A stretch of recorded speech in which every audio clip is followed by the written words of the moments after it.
You can get discouraged a lot of ways, but the one surefire way to avoid discouragement, first of all, let's understand something. We're all participating in this thing called life. All of us. Life has ebb and flows. Mountaintops, it's got valleys. It's got thunderstorms in it, earthquakes. This life. Stop expecting it to go smooth, because it ain't finna go smooth. The road to success is always under construction. This life ain't set up to be smooth. You combat negativity and you combat discouragement with gratitude. It's the one way to combat discouragement is with gratitude. What messes you up is you focus on the thing that's not happening. And that causes you to get discouraged. So whenever you get discouraged, you have to change your focus from what's not happening to what has happened. And it straightens you out immediately. Because what causes the downslide is if you get wrapped up into what ain't happening, it get ugly, man. And it just snowballs. But you have to focus on gratitude. People understand how serious gratitude is. You know, it's a serious principle of success. It's hard to be miserable and grateful at the same time. Joy and depression cannot reside in the same space. So when you get down and you start thinking about how dark it is, I want you to remember everything your mother taught you that was good. And that replaced all the negative thoughts I was having. Because joy and depression cannot reside in the same space. Well, now, you got to take that concept and apply it to your life. If joy and depression cannot reside in the same place, when you get depressed and you get discouraged, you got to replace it with joy. And what more joyous than gratitude? What has God done for you? Didn't you wake up today? Ain't you still breathing? Don't you have some measure of health? Ain't you working? You may not have the car you want, but don't you have a car? Ain't you eating groceries today? You ain't homeless? Now, when you start tripping and you get depressed, you got to go into yourself and come up with some gratitude. Once you get grateful, you can't be discouraged and grateful at the same time. You cannot do it. That's how you come back every single time. It happened to me the other day. I woke up, I just wasn't on the right side of the bed. Went downstairs and started doing my meditation. I pulled out a list of everything I'm grateful for. By the time I got to 13, I was fine. Because guess what? I'm alive, I'm breathing, I'm healthy. My grandkids is healthy, my children is healthy. That's how you do it. That's how you come back. I'm telling you, it works. It works. Just try it. Reasons come first, answers come second. If you get a compelling vision and you got strong enough reasons that will push you through the tough times, you're going to do things other people don't do. Instead of collapsing, even if you get off target, you won't go, oh, I blew it. You'll get right back on target, make the change, make things happen. First step, vision that's compelling. Second step, make sure that there's strong enough reasons to follow through. Third step, you got to review it and feel it every day. I mean, anything. Have you ever had this happen in your life? Has there been anything in your life that you've ever wanted so badly? You were so desirous of it. You had such a hunger for it that you couldn't stop thinking about it. Could have been a career move, could have been when you were a kid, a car, it could have been a relationship, it could have been anything, but you were obsessed. You wanted to make this happen. You wanted to attract this to your life. You just wanted something. And you didn't even know how to get it. But it was so compelling to you. You kept thinking about it every day, envisioning it, imagining it, feeling it. And then stuff happened. And suddenly you started to attract people or situations to your life, and it just came together. Like, you didn't even have a total plan. It was just that it was so a part of your focus with so much intensity and emotion so often that it sensitized you to notice anything that could get you there. There's a part of your brain called the reticular activating system. For short, we call it the RAS. That part of your brain determines what you notice in the world. And it's really important because when you set a goal, when you get really clear on a vision, there's strong enough reasons, and you review it enough, and it becomes a part of you, that part of your brain says, anything that relates to this, I need to notice.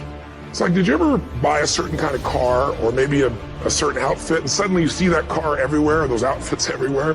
Well, you know the cars were always around, but why do you see it now? because your RAS knows this is important. This is part of my world now.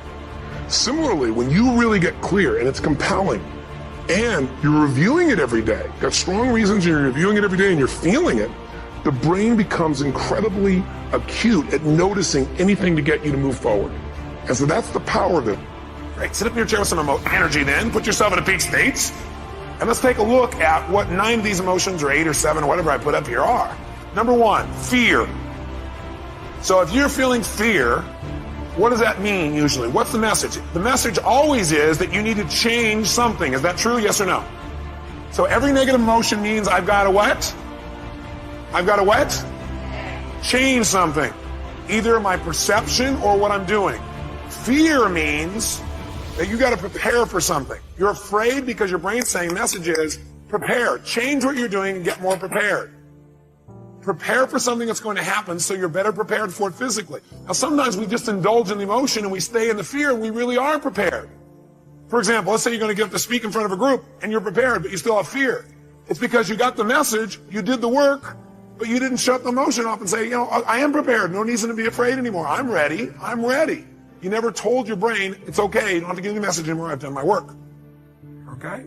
So it's saying you need to prepare for something. Maybe it's a physical challenge. Maybe it's preparing for some loss that may be coming up. Something's about to come up. You need to be prepared for it. Okay? Just get prepared. But once you get prepared, get off it. Let your brain know, okay, I am prepared. Move on. Focus on what you want now. What's hurt? Hurt usually is telling you an expectation you had has not been met. It's just telling you, hey, you have this expectation, it's not met. So what should you do when you have an expectation that's not met? You should focus on what you do want now. Write down your notes. Focus on what you do want now.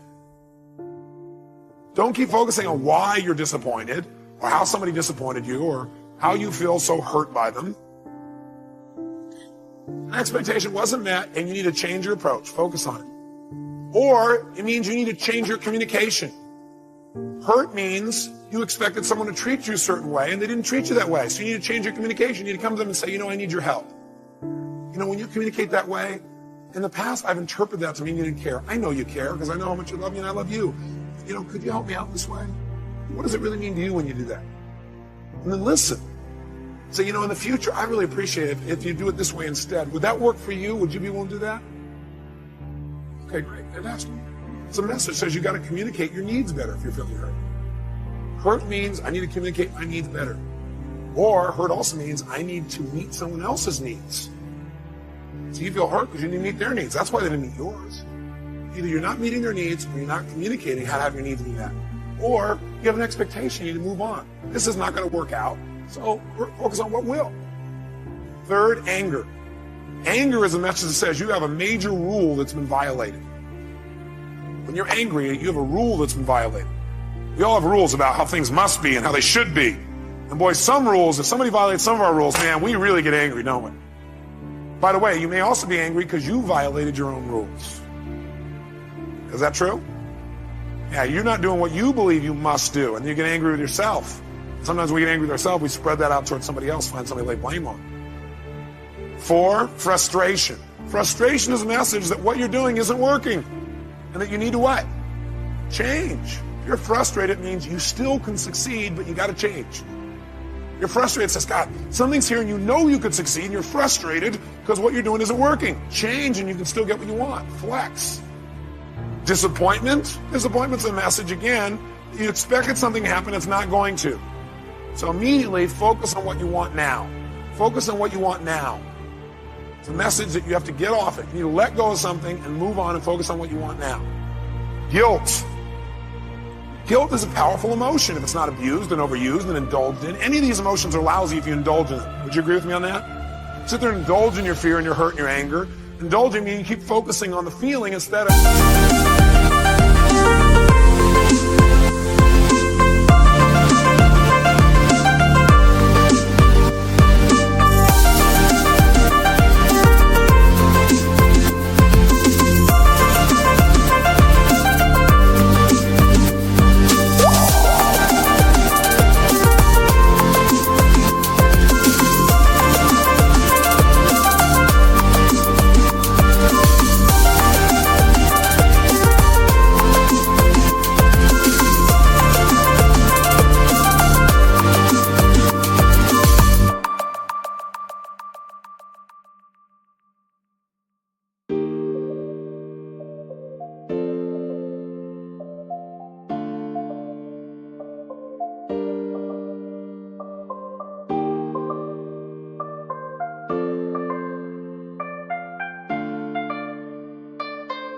getting the message and moving on, learning. Guilt, though, can be valuable. It's telling you you have violated one of your own standards, and you need to do something immediately to be certain you won't do this again. You're having that pain of guilt because your brain is saying you just violated one of your most important standards of your life. You violated one of your own values. And you're going to keep getting this pain until you make yourself certain you're not going to do this again. You know what some people do? They just keep going back and feeling guilty about what they did in the past. The message is saying, get clear you broke your own rules and commit no matter what, you're not going to do it again. Make it clear, be certain you're not going to do it again, and your guilt will go away like that. Because that's the purpose of guilt. Make sure you don't violate your standards and make sure you do it well in the future. Success, by the way, is not some overnight event. It's all these little things. Success is having a vision. Success is making it compelling. Success is really seeing it, feeling it every day with strong enough reasons. Success is feeling the sense that I'm here to grow and I'm here to give something to the world more than just myself. Success is caring about other people. Success is calling and saying, I love you in the middle of the day for no damn reason. Or sending a note. That'll change your relationship. Have a ritual of something funny, playful, or a surprise you do. How many relationships are dead today because they have no surprise rituals anymore? You need to have some rituals, some cool things you do that nobody else does that gives you a better life than anybody else has. All the little stuff. That's where success comes from.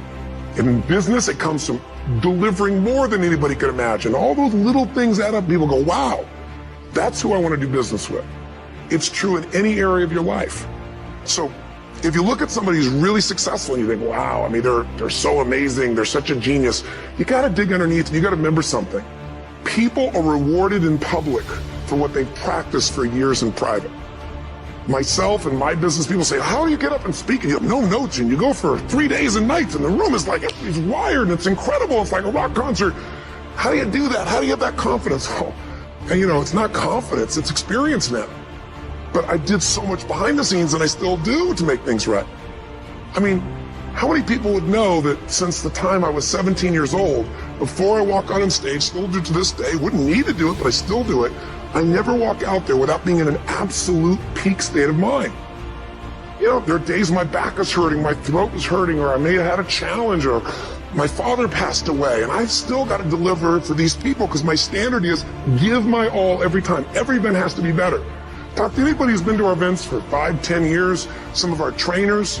I don't know how he does it. He always finds a way to make it better. That's not an ego thing. That's a standard in me. I have to find the way. And my ritual, though, is I prepare, I think, I gather new information, I figure out how to put something across better. What do people need? I spend time with our customers. I see what's going on. And before I get on stage each time, I have this little ritual. You have to want to work. You never get better if you're not willing to put in the time. Most people think, well, I'll be successful if something happens. I'll be successful if I win the lottery ticket. Look, you're not going to be successful if you don't demand it, if you literally don't stake a claim to it, say, this is mine, it's important, you're not going to have it. People, why can't you be satisfied? Why do you always got to get things so perfect? Why do you spend so much time here? When you're obsessed, people think you're nuts. High performers are obsessed about the topic in which they're trying to learn, master, grow into. And if no one thinks you're crazy, you're not yet operating to the outer limits of your potential. You're not there yet. Because somebody in your life should say, you really care about this in a crazy way. And when you get there, you know you found your thing. Most of y'all where y'all are because you never take ownership. It's always somebody else's problem. It's always somebody else's fault why you didn't do what you were supposed to do. It's not their fault. Take ownership. Take the parts that belong to you. Why? Because I'm the one that's messing up opportunities. I'm the one that keeps repeating my past. And you need to free yourself up and start doing something new. But you can't do new until you get rid of that old. Now we've got it down to 5 and 2. And maybe that's not too dangerous. I don't know. If God would have thought of 5 and 2, he might have made it 5 and 2. I don't know. You can't think of everything. But here's what it does mean. Enterprise is better than ease. If you rest too long,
the jungle overtakes the village.